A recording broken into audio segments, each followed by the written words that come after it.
Hello,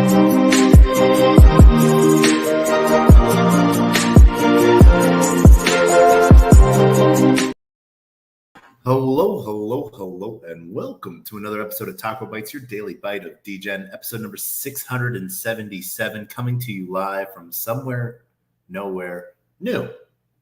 That is right, we have moved to a new location. We are currently living now in New York and in Dallas.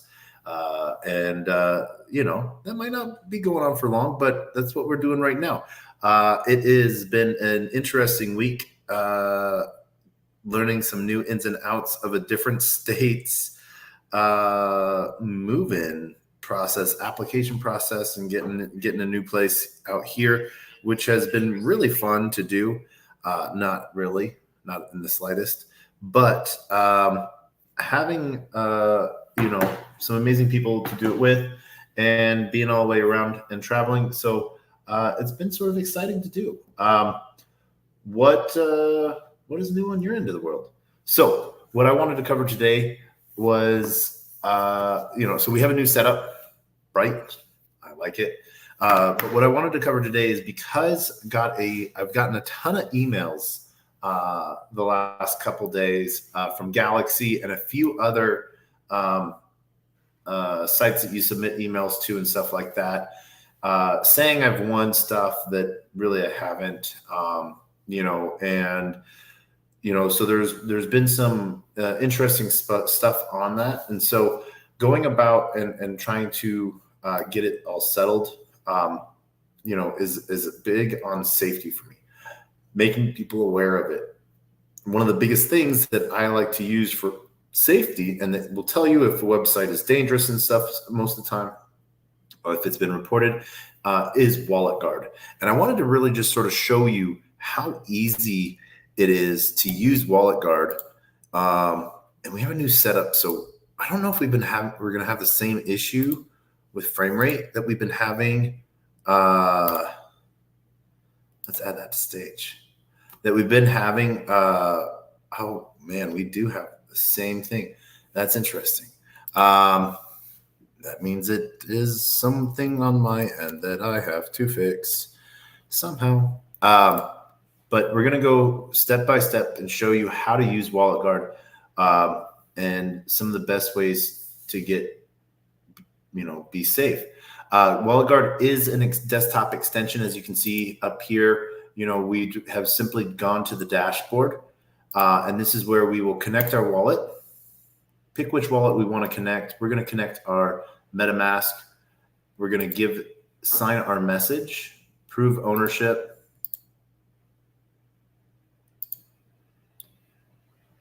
Prove that we're not a robot. And I'm going to click through this slow because I want it to all show up on a frame rate if we're having frame rate issues. So I used Wallet Guard. Since I already use it, it was telling me what I'm signing is. It will tell you what's going in your wallet and what's going out of your wallet. So we're going to run a security scan right now. We can see what our old scan score was. And we're going to scan now. We might have some high-risk things. Who knows?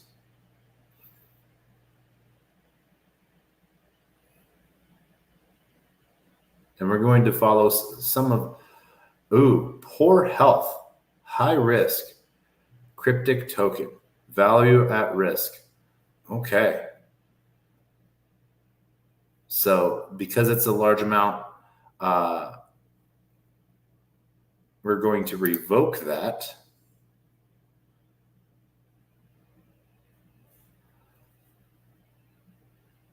So we'll revoke, see what it tells us we're doing. We're revoking approval, how much gas that is going to cost.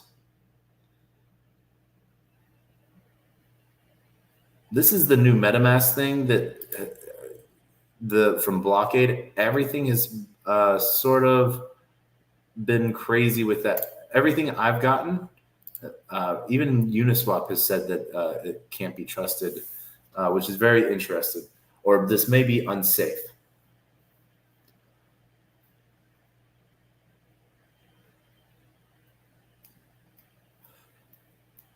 There's a couple things that WalletGuard does as well that really work to support you in keeping assets safe. Now, remember that no asset is 100% safe. It's not a matter of if, but when.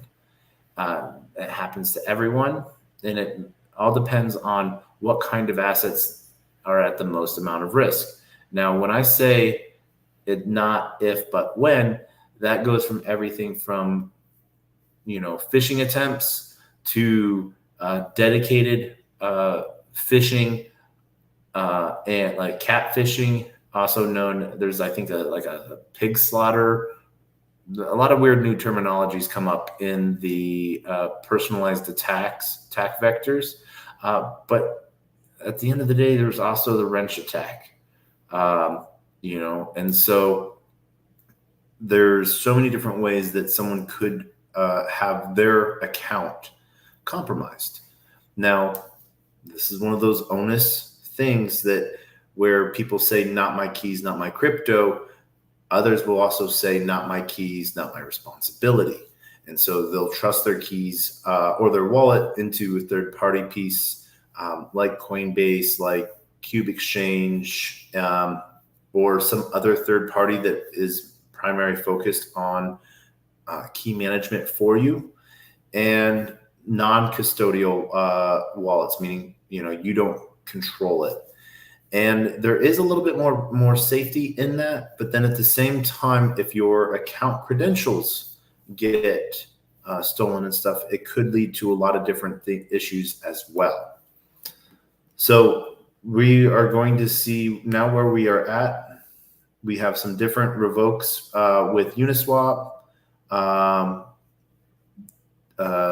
Den, some NFTs as well. So we're going to go back and go look at we're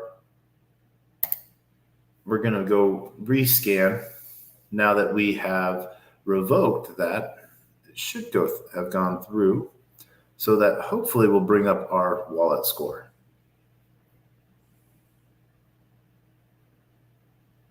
So we are now at 88% health, and now it's going to show us what other things that is considered high risk. So one of the things that it really will push on us, let's go asset all, and let's revoke those.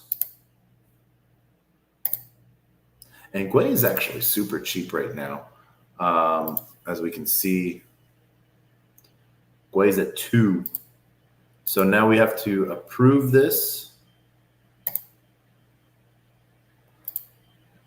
And we're going to start this revoke as well.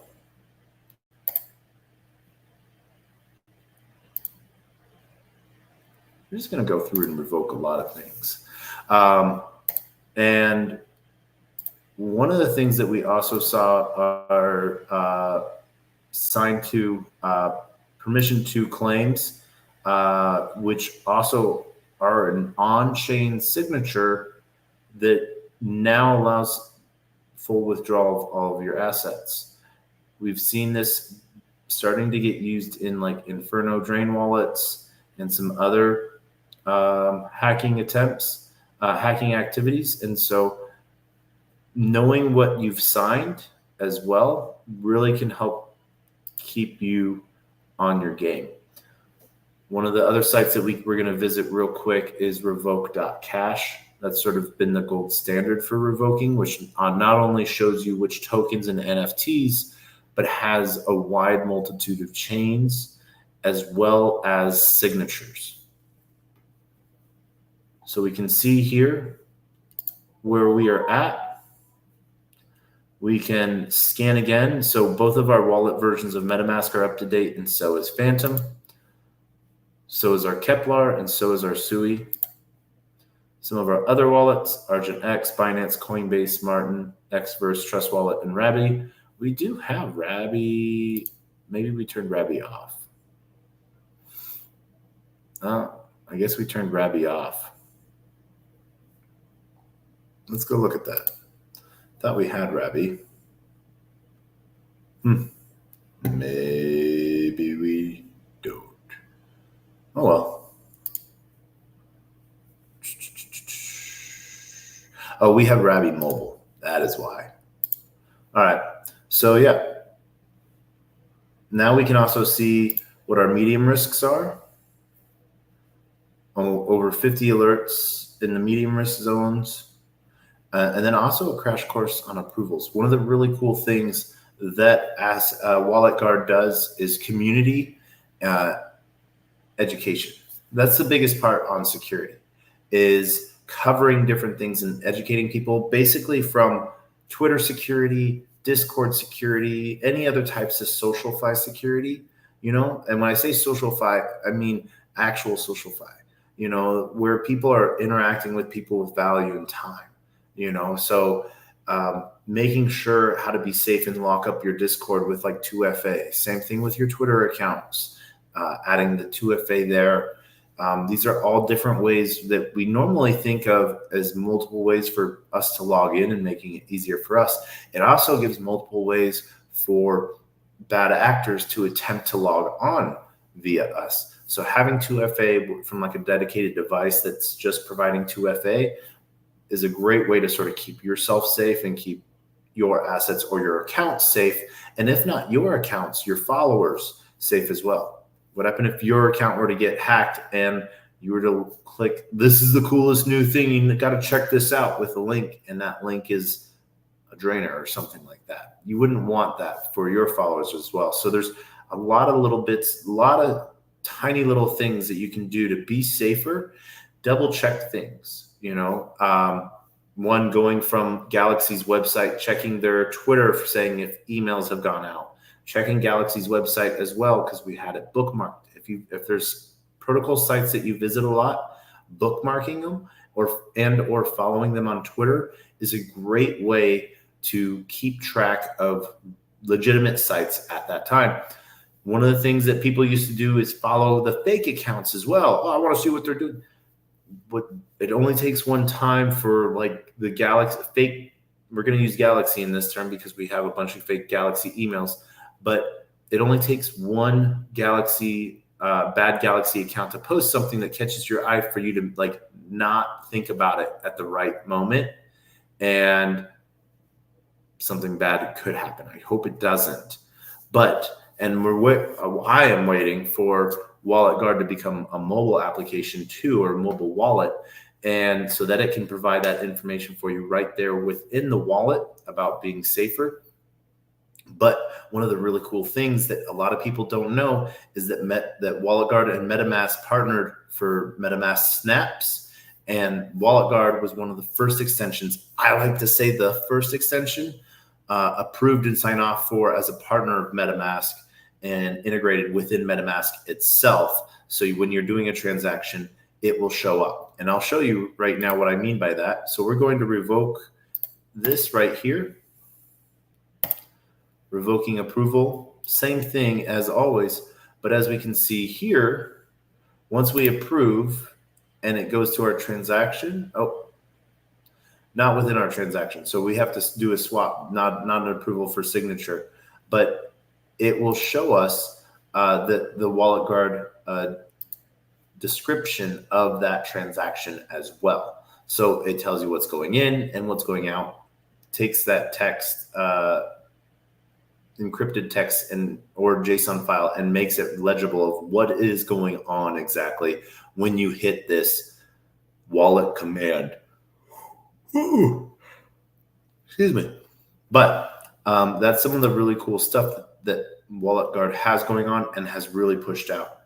One of the interesting things that they have, let's see here. We're going to see what they have for approvals and what we can lock. So we've locked 3 assets. So that means that on this device, and this device only, a transaction cannot happen that trades my little pudgy, my ace, or my icon. And the way that happens is because it's tied to the Wallet Guard extension. So the Wallet Guard extension will not allow for that to go through. You can see that they're building out NFT and token supports for Polygon, Arbitrum, and Optimism soon. So we see a lot of cool things happening there. They've also added a Web3 security chat GPT, which you can ask it all sorts of different questions about safety and security, and it will answer to all of the documents that have been loaded up to it around Web3 safety. Really fun thing, really excited to sort of see.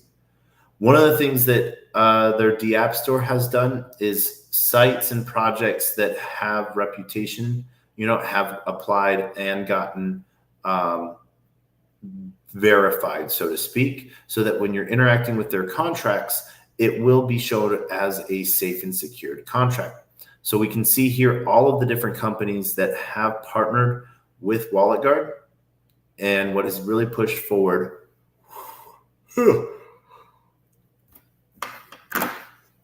some really fun conversations because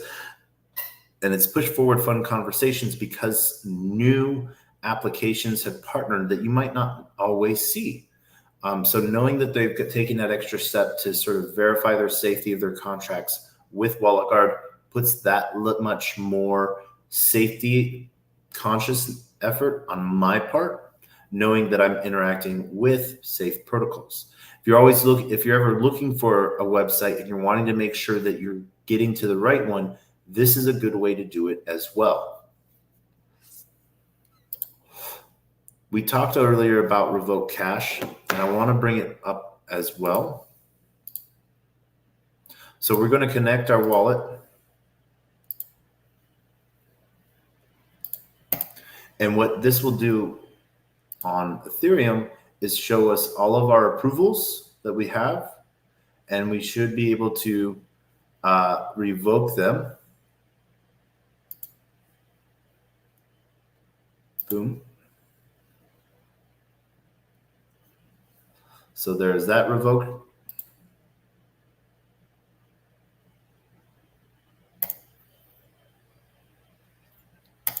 Here's this revoke.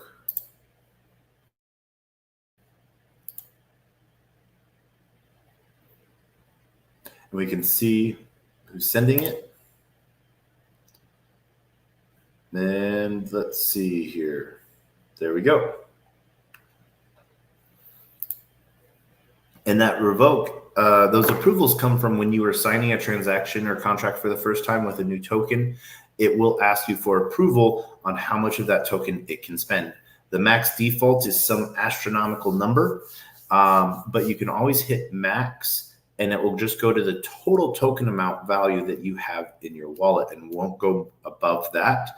One of the things I like to do is if I'm sending like $5, I'll approve $5.10 or $5 and a penny, just that way, so that that $5, no matter what, will get approved for a transaction. One of my little safety tips and tricks within that is hitting that max instead of allowing that huge astronomical number be your marketplace. But as you can see here, we've gone through a couple different things within Revoke Cash. We're going to do a reset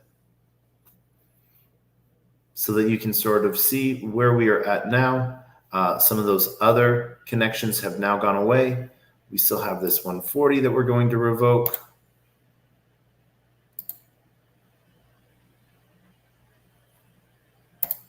And we will see that push through. As you can see, here's sort of all of our other NFTs and tokens that no approvals.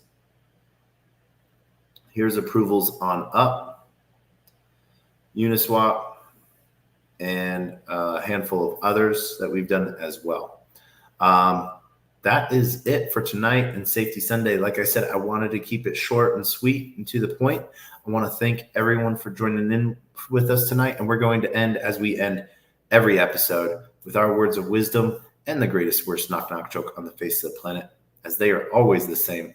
Our words of wisdom are: a closed mouth cannot be fed, and you cannot feed a closed mouth, meaning if no one knows you're looking for opportunity, opportunity can never come a knocking. If opportunity does come knocking and no one answers, it's going to keep on walking. With that, want to wish huge heart and love to Liam, but want to thank everyone on LinkedIn, Player One Taco YouTube, 0x Degens YouTube, Twitch, Twitter video, Rumble, Kick, and Unlonely for joining us tonight. If you have a moment, please like, subscribe, all of the above, and comment. Let me know what kind of security things you like that you use in your daily practices. For me, my number one tool on desktop is WalletGuard. I want to shout out to the entire WalletGuard team. Thank you so much for keeping Web3 a little bit safer. They've done a huge job. They've done more than a little bit, but thank you so much for making it so much easier. With that, we end with the greatest, worst knock-knock joke on the face of the planet, and that is, are you guys ready for this? Knock, knock. Who's there?